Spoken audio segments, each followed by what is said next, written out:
పరమేశ్వర్ గారు నమస్తే అండి. పరమేశ్వర్ గారు వినబడుతుంది? నమస్కారం వినబడుతుంది. పరమేశ్వర్ గారు, ఇప్పుడు ఫస్ట్ టైం ఈ వార్లో రష్యా వెనకబడినట్టు అట్లీస్ట్ బయట ప్రపంచానికి కనబడుతోంది. ఇది నిజంగానే వెనక్కి తగ్గినట్టుగా, లేకపోతే వ్యూహాత్మకంగా ఎస్ వాళ్ళు కూడా ఎన్క్రోచ్ చేస్తున్నారు, వాళ్ళు కూడా మా భూభాగంలోకి చొరబడిపోతున్నారని ఒక వ్యూహాత్మకంగా ఒక 2 అడుగులు వెనక్కేసి ఒక గట్టి దెబ్బ ఒక కొట్టడానికి అందులో భాగంగానే ఇలా జరిగింది అనుకోవచ్చా మనం? సో 2 విషయాలండి. మీరు ఒకటి చూస్తే ఇప్పటిదాకా ఈ 906 రోజులు యుద్ధం ఏదైతే జరిగిందో అది మీరు చూసారంటే మొత్తం the whole war has been concentrated around Ukraine south eastern and south western portion లో basically Pokrovsk and Donetsk region లోనే కాన్సన్ట్రేట్ అయ్యింది. ఒక్కసారి Russia beginning of the war లో కుర్స్క్ రీజన్ లో ఒక ఫ్రంట్ ఓపెన్ చేసి మళ్ళీ క్లోజ్ చేసడం జరిగింది, బెల్గరోడ్ అండ్ కుర్స్క్ రీజన్ లో. దాని తర్వాత అటువైపు యుద్ధం జరిగిన దాఖలాలు ఎక్కడ లేవు 900 రోజుల్లో. So the whole force concentration, రష్యాకున్న ఫోర్స్ కాన్సన్ట్రేషన్ అంతా డొనెట్స్క్ అండ్ పొక్రావ్స్క్ రీజన్ లోనే ఉంది. సో ఇప్పుడు రీసెంట్ గా జరిగింది, ఇట్స్ సడన్లీ పుటిన్ ఎప్పుడు లేని ప్రాంతంలోకి తీసుకెళ్ళింది ఈ అటాక్. ఇప్పుడు పుటిన్ ఆలోచించిన ప్రాంతంలోకి తీసుకెళ్ళింది. సైమ్ రివర్ అని ఉంది, దాని మీద గ్లష్కోవో ఇంకా స్వన్నో అనుకుంటాను, స్వన్నో రీజన్ లో బ్రిడ్జిలు పడగొట్టారు, 3 బ్రిడ్జిలు పడగొట్టారు వీళ్ళు.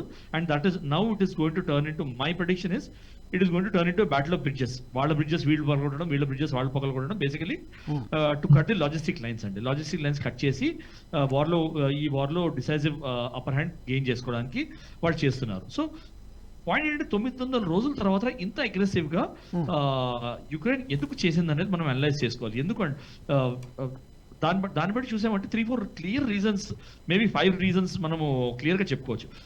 మోస్ట్ ఇంపార్టెంట్ రీజన్ ఏంటంటే నేను ఇందాక చెప్పినట్టు యుక్రెయిన్ కి south eastern and south western parts లో మాత్రమే యుద్ధం జరిగింది. నౌ రష్యన్ ఫోర్స్ కాన్సన్ట్రేషన్ అంతా అటు ఉంది.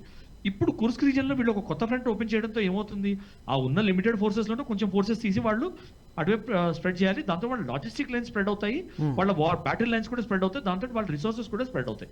That is one major achievement దీనివల్ల యుక్రెయిన్ అచీవ్ చేసింది. రెండోది స్ట్రాటజిక్, రెండు మూడు రీజన్స్ స్ట్రాటజిక్ రీజన్స్ గా చెప్పుకోవచ్చు. ఏంటంటే ఒకవేళ రష్యా ఇప్పుడు మొన్న కొన్ని ఇండికేషన్స్ వచ్చాయి వాళ్ళు కూడా నెగోషియేషన్కి వస్తారు, నెగోషియేషన్ టేబుల్కి వస్తారు అని. అలాంటి తరుణంలో యుక్రెయిన్ ఒక బెటర్ పొజిషన్లో ఉంటుంది. ఇప్పుడు ఆల్మోస్ట్ 1000 స్క్వేర్ కిలోమీటర్స్ దాకా రీజన్ వీళ్ళు కంట్రోల్ చేస్తున్నారని వచ్చింది. సో అట్లాంటి పొజిషన్లో ల్యాండ్ స్వాప్ జరిగినప్పుడు Ukraine will be in a better position to bargain. ఒట్టి రిసీవింగ్ పొజిషన్లో మీరు ఇది చేయండి అని చెప్పడం కాకుండా యుక్రెయిన్ కూడా బార్గెన్ చేసే పొజిషన్ లోకి వెళ్తుంది. కానీ ఇప్పుడున్నటువంటి పరిస్థితుల్లో పరమేశ్వర్ గారు, ఇప్పుడున్నటువంటి ఇంత ఉద్రిక్తంగా ఉన్నటువంటి పరిస్థితుల్లో దోహాలో అనుకుంటా ఖతర్లో శాంతి చర్చలు జరపడానికి డేట్ ఇంకా ఫిక్స్ కాలేదు, కానీ ఇది ప్లాన్ చేస్తున్నట్టుగా ఉన్నారు. జరుగుతాయంటారా, లేకపోతే ఇంకా మరికొంత పోస్ట్ పోన్ అయ్యే అవకాశం ఉంటుందా? Now I don't think it will happen. Putin is a very strong leader. Already Russia has made a statement that ఇలా యుద్ధం జరుగుతున్నప్పుడు మేము చర్చలకి రాము అని చాలా క్లియర్ గా రష్యా చెప్పడం జరిగింది ఆల్రెడీ. ఐ థింక్ నిన్న వచ్చిందో ఇవాళ వచ్చిందో ఆ statement. So I don't anticipate that Qatar talks will happen anymore. Specially ఇప్పుడు ఏమైపోయింది, రష్యన్ ఎలైట్ ఫోర్సెస్ డిస్టెబిలైజ్ అయిపోయి పుటిన్ పొజిషన్ డైల్యూట్ అయిపోయింది. ఇలాంటి డైల్యూటెడ్ పొజిషన్ ఉన్న టైంలో Putin will never go for talks అండి.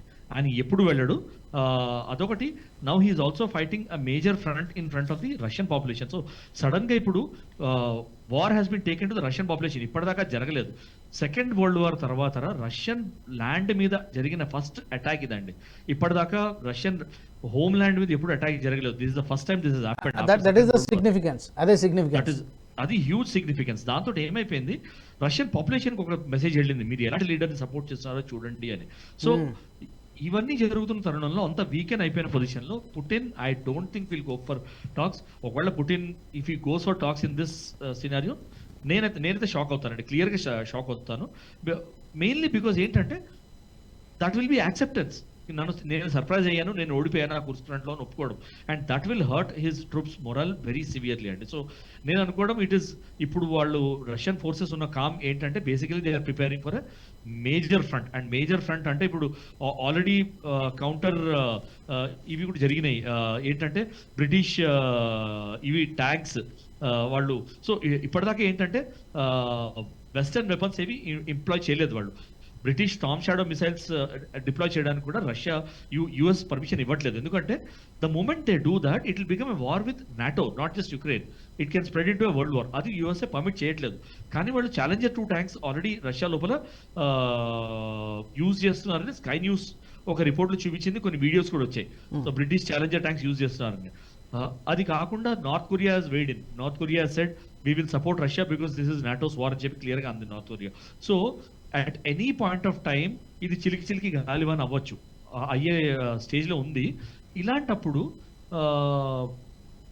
యాక్చువల్లీ యుక్రెయిన్ చేసింది బ్లండర్ అనే చెప్పొచ్చు, కానీ it is going to lead to more serious consequences. Russia is going to come down very heavily. And ఇప్పుడు మేజర్ ఫ్లాష్ పాయింట్ ఏంటంటే వీళ్ళిద్దరికి ఉన్న nuclear plants are flash points అండి. ఆల్రెడీ ఒక డ్రోన్ ఏదో ఒక రష్యన్ మేనేజ్ ప్లాంట్ దగ్గర ఒక ఐ థింక్ ప్లాంట్ దగ్గర వాళ్ళు చేయడము, రష్యా ఒక ఇమేజ్ కూడా రిలీజ్ చేసింది. క్రేటర్స్, రన్వే మీద క్రేటర్స్ పడ్డాయి, ఇవి యుక్రెయినియన్ డ్రోన్ తో వచ్చిన అటాక్ లో జరిగినవి, ఇవి ఒక డర్టీ బాంబ్ వాళ్ళు కుర్స్క్ న్యూక్లియర్ పవర్ ప్లాంట్ దగ్గర వేశారు అని వాళ్ళు చెప్పడము, ఇటువైపు నుంచి యుక్రెయినియన్ క్యాపిటల్ నుంచి డినయల్ రావడము, ఇవన్నీ జరుగుతున్నాయి. సో ఇది ఆల్రెడీ ఎస్కలేట్ అవుతుంది. చేశారని చెప్పి చెప్పారు, చెప్పారు ఫస్ట్. లేదు, ఇమేజెస్ కూడా రిలీజ్ అయ్యాయి సార్. ఇమేజెస్ కూడా రిలీజ్ అవ్వడము, వాళ్ళ క్రియేటర్స్ ఫిల్ అయిన ఇవి కూడా చేయడము, దాన్ని యుక్రెయిన్ డినై చేయడం కూడా జరిగింది. సో ఇవన్నీ జరుగుతున్న తరుణంలో నేను అనుకోవడము పీస్ టాక్స్ అనేది జరిగితే మంచిది. ఇట్ ఇస్ మంచిదే, కానీ జరుగుతాయా ఇప్పుడున్నటువంటి పరిస్థితుల్లో? పుతిన్ యొక్క మైండ్ సెట్, పుతిన్ యొక్క వైఖరి ఇవన్నీ చూస్తే I don't think that is happening అండి. అయితే ఇందాక ఇప్పుడు ఆయన అన్నట్టుగా, కాళిదాస్ గారు అన్నట్టుగా ఈ స్ట్రాటజిక్ గా అయితే అయ్యి ఉండకపోవచ్చు అనేది మీ వెర్షన్. నేను అనుకోండి ఇప్పుడైతే పీస్ టాక్స్ జరగవు, they will get postpone. Talking about peace talks కాదు, ఇది కావాలనే పుతిన్ వెనక్కి తగ్గారనే అవి కూడా ఉండవచ్చు అనేది కాళిదాస్ గారు. It is a strategic move. He is planning something big. Putin is not somebody. Putin ఒక దెబ్బకి అరదెబ్బ కొట్టే మనిషి కాదు, ఒక దెబ్బకి 100 దెబ్బలు కొట్టే మనిషి. So he is planning something very big. కారణం దొరకాలి. ఓకే, ఈ వీడియో మీకు నచ్చినట్టయితే లైక్ చేయండి, 10 మందికి షేర్ చేయండి, అలాగే కామెంట్ల రూపంలో మీ అభిప్రాయాలను మాతో పంచుకోండి. Nationalist hub group of channels ను సబ్స్క్రైబ్ చేసుకుని తెలుగునాట జాతీయవాద జర్నలిజాన్ని ప్రోత్సహించండి. ఈ వీడియో కింద ఉన్న బెల్ ఐకాన్ పై క్లిక్ చేయడం మర్చిపోవద్దు.